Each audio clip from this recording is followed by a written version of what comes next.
Καλώς ήρθες, Ανθή. Καλώς σε βρήκα, Σοφία. Αρχικά είσαι η πρώτη που ξεκινάει αυτό το project εδώ στο Volley House και το Volley House με ανάγκασε να σε ρωτήσω αν νιώθεις αρκετά γουρλού ώστε να ξέρουμε ότι θα πάει καλά όλο αυτό. Πάτησα με το δεξί πόδι, όχι το αριστερό του χιαστού μέσα, οπότε νομίζω θα πάει καλά. Επίσης, εδώ να αναφέρουμε ότι είναι η πρώτη συνέντευξη ever που σου παίρνω εγώ. Οπότε Γιατί ξέρουμε έχεις πάρει. σίγουρα ότι θα είναι αγαπημένη σου. Okay, let's see. I'm nervous. Λοιπόν, ευχαριστώ που βρήκες χρόνο σε αυτό το πολύ άσχολο πρόγραμμά σου, λοιπόν, because you're a businesswoman now, as we all know. Για το Volley House, όχι για σένα. Whatever. Σήμερα θα συζητήσουμε για τη χαμένη σου καριέρα στη ρυθμική γυμναστική.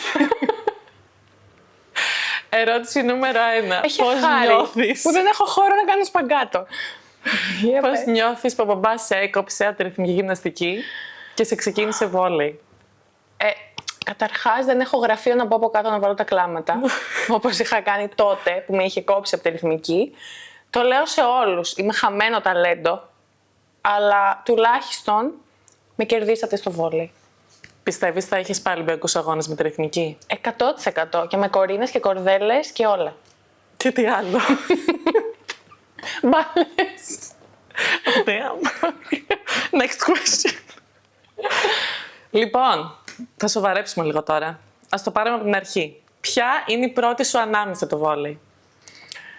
Θυμάσαι που κάναμε τα σερβις έτσι.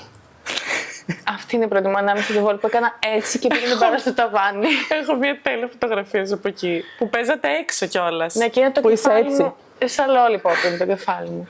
Αλλά ναι, αυτή είναι η πρώτη μου ανάμνηση το βόλεϊ. Σαν παιδί, σε θυμάμαι να έχεις πάντα πολύ αυτοπεποίθηση. Π.χ. πήγες στον Παναθηναϊκό στα 16 και είχες πάντα πολύ σιγουριά για τον εαυτό σου, ενώ είχες μια βασική θέση με πολύ βάρος. Ήταν όντως έτσι όπως φαινότανε και το έβλεπα εγώ, ήτανε κάποιοι αγώνες, ας πούμε, που πριν είχες πολύ έντονο άγχος? Όχι, δεν είχα άγχος. Καθόλου. Όπως τα λες. Δεν είχα καθόλου άγχος. Ήθελα απλά να παίξω τους αγώνες και να πάρω πάρα πολλούς πόντους. Ποτέ? Δεν είχα άγχος. Μου άρεσε. Καλά, εντάξει. Ήθελα να μπω να κερδίσω. Οκ.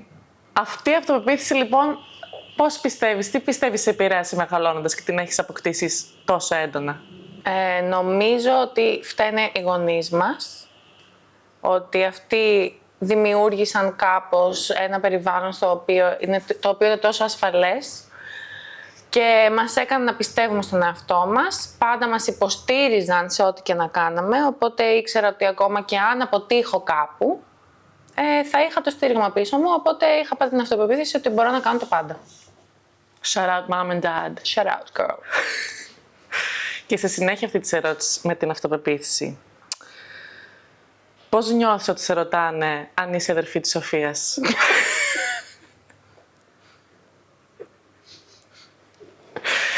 Συνέβη πριν ένα μήνα. Συνέβη πριν ένα μήνα. Κάποιος με ρώτησε αν είμαι η αδερφή της γνωστής Σοφίας Βασιλαντονάκη. Αν ξέρεις τη Βασιλαντονάκη. Ναι. Και είπες, Ότι είναι η αδερφή μου. όχι, είπες εγώ είμαι η Βασιλαντονάκη. Και σου λέει, όχι, δεν είσαι εσύ. Ναι, ακριβώς. Ήταν η Σοφία. Με καταγραφή. Ήμουν πάρα πολύ χαρούμενη. I όμως. had to. Σε πήρε τηλέφωνο κατευθείαν. Ισχύει. As you should. Λοιπόν, στα τόσα χρόνια που παίζεις, ξέρω ότι έχεις αναπτύξει πολλές φιλίες που έχουν κρατήσει καιρό και ας μην παίζετε πλέον μαζί. Από αυτές, λοιπόν, ποια πιστεύεις θα γινόταν το καλύτερο meme? Η Αθηνά. 100%. Γιατί? Η Αθηνά, καταρχάς, έχει γίνει το καλύτερο meme, απλά δεν τα έχετε δει εσείς. Είναι private όλα τα meme που έχω με την Αθηνά. Παίρνει τις καλύτερες γκριμάτσες σε οποιαδήποτε φάση της ημέρας, της ζωής της γενικά, οπότε έχει όντως το καλύτερα memes. Ναι, μπορώ να το δω αυτό.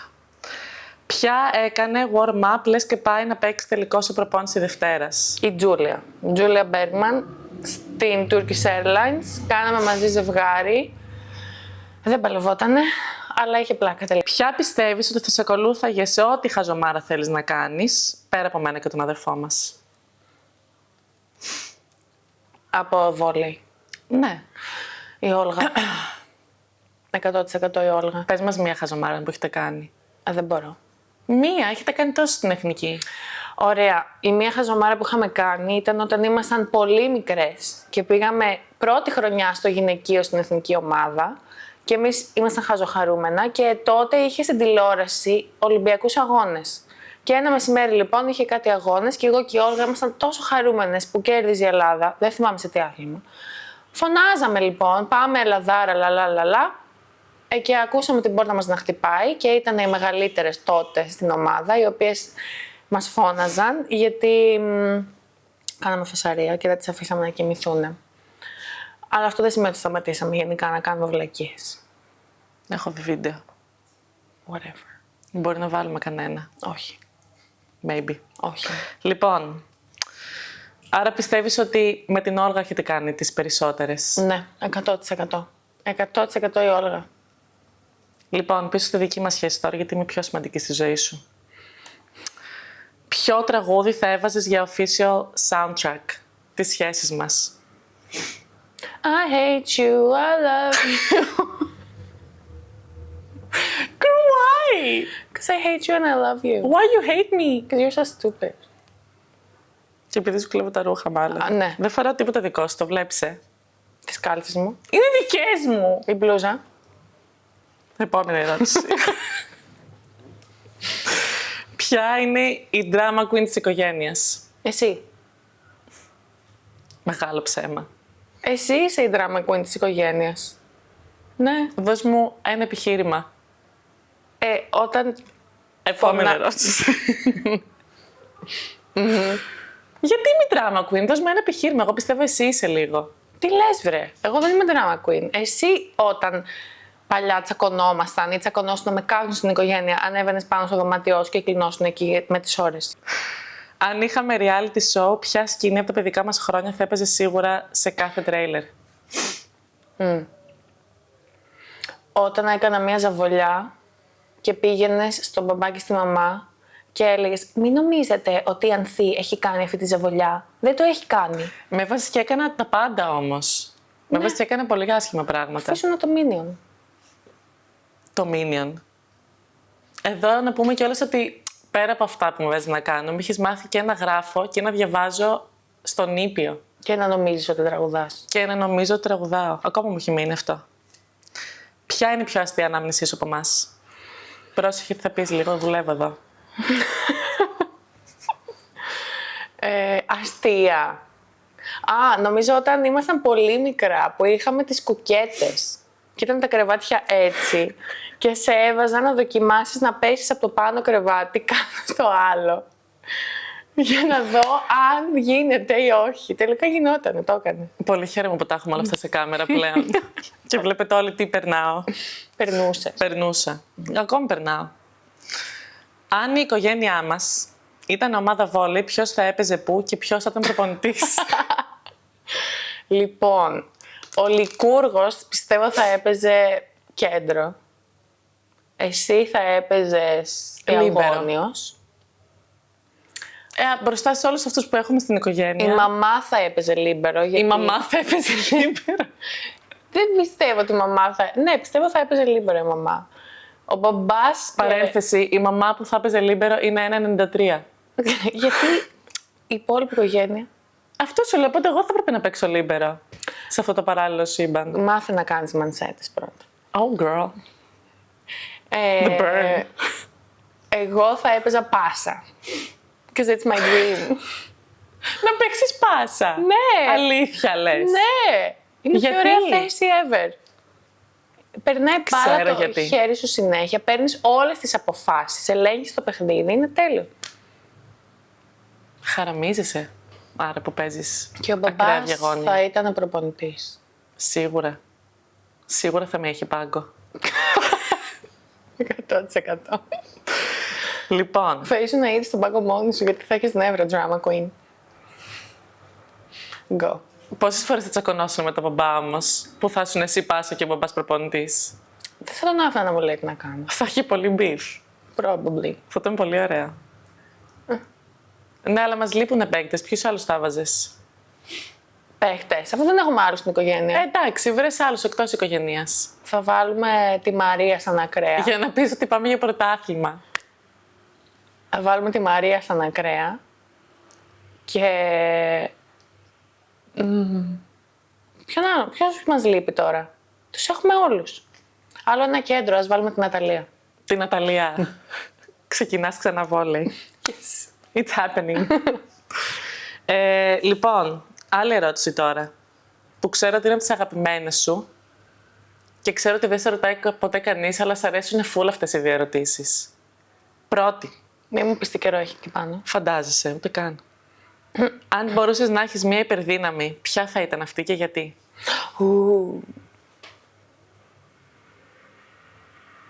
Δεν ξέρω. Τι εννοείς δεν ξέρεις? όλες.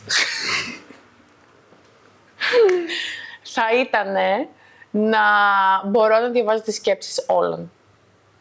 Όταν ήσουν πιο μικρή, έλεγες ότι θα ήθελες να πετάς. Ναι, εντάξει, αλλά τώρα πετάς πλέον με αεροπλάνο. Τώρα πλέον θέλω να ξέρω τι σκέφτονται όλοι. Ναι. Εγώ ακόμα να πετάω θα ήθελα. Boring. I'm boring like that. Λοιπόν, και αν ήσουν ζώο, τι θα ήσουν? Δελφίνι! Το πιστεύεις ότι την ώρα που βγάζω αυτή την ερώτηση ήξερα την απάντηση? Δελφίνι. Θα ήμουν η πιο έξυπνη και η πιο γρήγορη. Στο κολύμπι. Ναι. Οκ. Εγώ τι θα ήμουν, πιστεύεις? Χελώνα. Πιστεύεις πρέπει να πούμε στο κοινό μας γιατί με λες χελώνα? Πες. Πες εσύ. Όχι, εσύ πες. Η Σοφία όταν ήταν μικρή, Και λέει εκείνη. γκρίνιαζε. That sums up a relationship. Όταν γκρίνιαζε και δεν της άρεσε κάτι, απλά καθόταν έτσι, κουρδιασμένη στο πάτωμα και την κορεδεύαμε και της λέγαμε ότι η Σοφία έχει μπει στο καβούκι της και δεν μιλάει με κανέναν. Γι' αυτό τη λέμε χελώνα. Και έχω φτάσει 26 χρονών και ακόμα όταν νευριάζω μου λένε κρύψει το καβούκι σου. Και εσένα πώς σε φωνάζουνε? Stop it. Οκ. Πες μου, ποια πιστεύεις ότι θα μπορούσε να χαλάσει έτσι μια σοβαρή στιγμή με μια τάκα που να πεις τι λέει πάλι? Δύο μου έρχονται στο μυαλό, Celeste Black και Hannah Ortman. Είναι οι δύο κοπέλες οι οποίες μπορούν να κάνουν τα πιο χαζά σχόλια σε μία από τις πιο σοβαρές στιγμές. Ακόμα και όταν σου μιλάει ο προπονητής και έχεις κάνει κάτι πάρα πολύ κακό και είσαι έτσι, θα πούνε κάτι για να γελάσεις. Τύπου να γελάσεις, τύπου όμως ότι άκυρο, ότι είμαι κοσμάρα. Γιατί σε Celeste μου βγάζει λίγο κοσμάρα. Είναι και λίγο dark jokes, λίγο dark humor. Ναι. Θα βρούνε κάτι να πούνε. Οκ. Τώρα που πάμε Celeste, από τα χρόνια στην Ιταλία, τι έτσι σου φάνηκε? Είχαν κάποιο συνήθειο, ας πούμε, που δεν έχουμε εδώ στην Ελλάδα?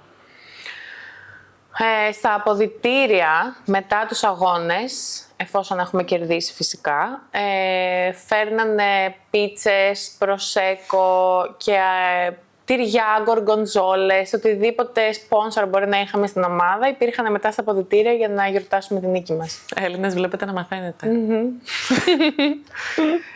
Λοιπόν, κάποιος μου πρότεινε να κάνουμε fan questions. Ερωτήσεις από τους φαν. Oh. Και έχω μία ερώτηση από έναν φαν. Oh. Ποιο είναι το αγαπημένο σου Pokemon? Πώς λέγεται αυτό που τραγουδάει και τους κοιμίζει όλους?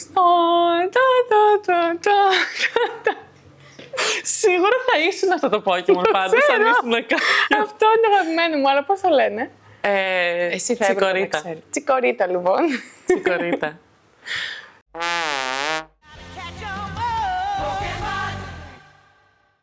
Λοιπόν, ποιους θα ήθελες να δεις στο επόμενο Volley House Duo? Θα διαλέξω. Nice. Spicy. Spicy. Spicy. Spicy. Λοιπόν, εγώ το ευχαριστήθηκα πολύ, δεν ξέρω για σένα. Καθόλου, εντάξει. Ευχαριστώ που πιέστηκες τόσο πολύ για να είσαι εδώ πέρα, να μου κάνεις αυτή τη χάρη.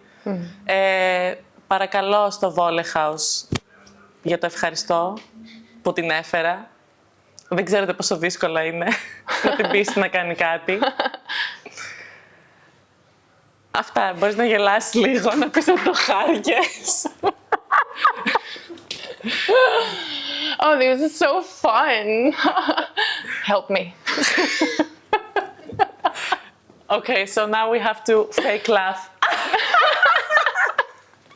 ήμουνα. Girl, so funny. Cut the cameras.